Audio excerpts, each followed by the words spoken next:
በቀሪ ወራት በሁሉም ዘርፎች ውጤታማ ስራዎችን ለማከናወን በትኩረት መስራት እንደሚገባ የአማራ ክልል ርዕሰ መስተዳድር አረጋ ከበደ ተናገሩ። የአማራ ክልል መንግስት የ2018 የ9 ወራት የመንግስትና የፓርቲ ስራዎችን አፈጻጸም እየገመገመ ይገኛል። በውይይት መድረኩ ባለፉት 9 ወራት የተከናወኑ ስኬቶችንና ድክመቶችን በጥልቀት በመገምገም የቀጣይ አቅጣጫ ይቀመጣል ተብሎም ይጠበቃል። ካሳው መንጌ ዝርዝር ዘገባ አለው።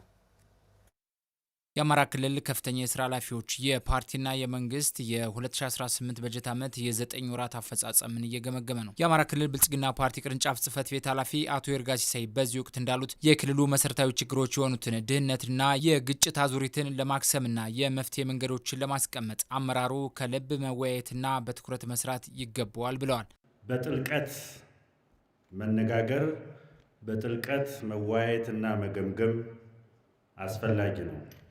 ይህን ተከትሎ ስኬቶቻችን የምናጸናበት፣ ያልሰራናቸውን ተግባራት ለይተን በቀጣይ የምናከናውንበት አቅጣጫ ይቀመጣል።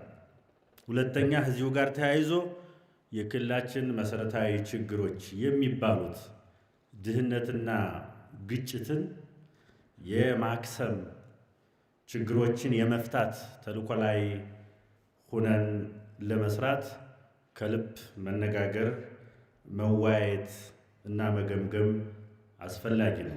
በክልሉ ባለፉት 9 ወራት ሰላምን ለማረጋገጥ በተሰሩ ስራዎችና በተከፈሉ መስዋዕትነቶች አንጻራዊ ሰላም መጥቷል ያሉት አቶ ይርጋ አሁንም የክልሉን ዘላቂ ሰላም ለማረጋገጥ በትኩረት መስራት ይገባል ነው ያሉት። አሁን እዚህ ያለ ነው መስዋዕትነት በከፈሉ ወንድሞቻችንና እህቶቻችን ላይ ሁነን ነው።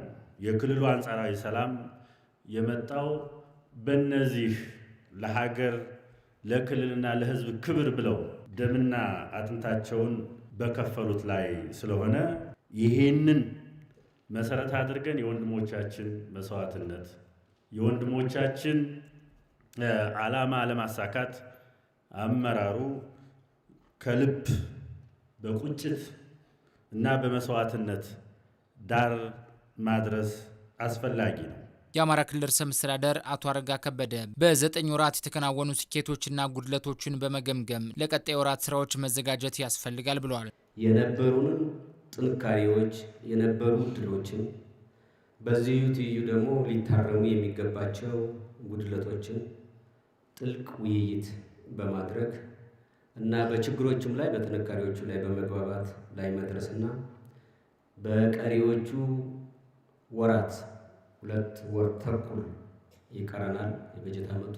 በዚህ ውስጥ የባለፉን 9 ወራት ጉድለቶቻችንን በተመሳሳይ መልኩ በዚሁ 3 ወራት መፈጸም አለባቸው ብለን ያቀርናቸውን ተግባራት በሶስተኛ ደረጃ ደግሞ ለ2019 በጀት ዓመት የምንዘጋጅበትን መድረክ ለማሳለጥ ነው።